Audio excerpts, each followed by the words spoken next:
পরিচয় দেবেন ভাই। হ্যাঁ, আপনার নাম কি? আমার নাম আমির হামজা। আমির হামজা। আপনার পিতার নাম? মোহাম্মদ দলামত উদ্দিন।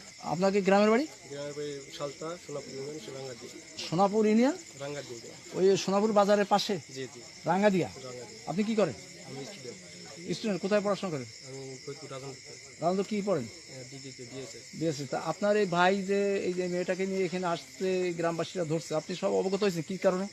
আমি অবগত হয়েছি যে আমার ভাই সকালে আমার সাথে অফিসে যাওয়ার সময় ও আমার সাথে একই সাথে আমি অফিসে কি আপনি চাকরি করেন? জি জি, কিসে? উপজেলা মৎস্য অফিসে বুঝলাম। মৎস্য অফিস কোথায়? সালতা উপজেলা। সালতা চাকরি করেন? আচ্ছা, জায়গার কি আমাদের গ্রামবাসীরা এরা ধরে আমাদের খবর দিচ্ছিল, তা আমরা আসছি। এরা বেশ অপ্রস্তুতি অবস্থাদের পেয়েছে। আপনাকে যেহেতু মেয়েটাও আপনার এলাকার, সেটাও আপনার ভাই, আপনার একে এটা লিখিত দিয়ে গ্রামবাসীকে দিয়ে আপনি নিয়ে যাচ্ছেন। ঠিক আছে তো? ঠিক আছে। এবং মেয়েটাকে আপনি তার মার কাছে পরিচয় দেওয়ার দায়িত্ব কিন্তু আপনার। তোমার এটা তোমার ভাই, তাই না? তুমি তাহলে তোমার এটা কাছে না, তোমার মাকে তো ফোন দিয়ে পাইনি। তোমার আব্বার নাম কি বলছিল?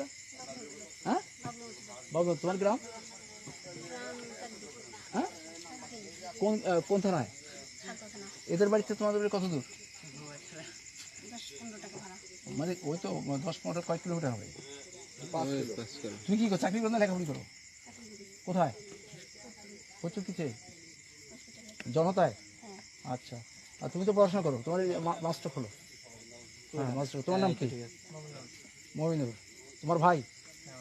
আচ্ছা, তোমার আপন ভাই। তা ঠিক আছে, তুমি মেয়েটার সাথে তুমি আসছো, তুমি তো মেয়েটাকে বিয়ে করতে চাচ্ছ। মেয়েটা এদিকে রাখো। মেয়েটাকে বিয়ে করছে, মেয়েটা তোমাকে বিয়ে করছে। তোমাদের গার্জিয়ান, তোমার দুই ভাইকে তোমার নিয়ে যাচ্ছে, গ্রামবাসীকে লেখা এই দিয়ে সরিয়ে তোমার চলে যাচ্ছে। ঠিক আছে? হ্যাঁ।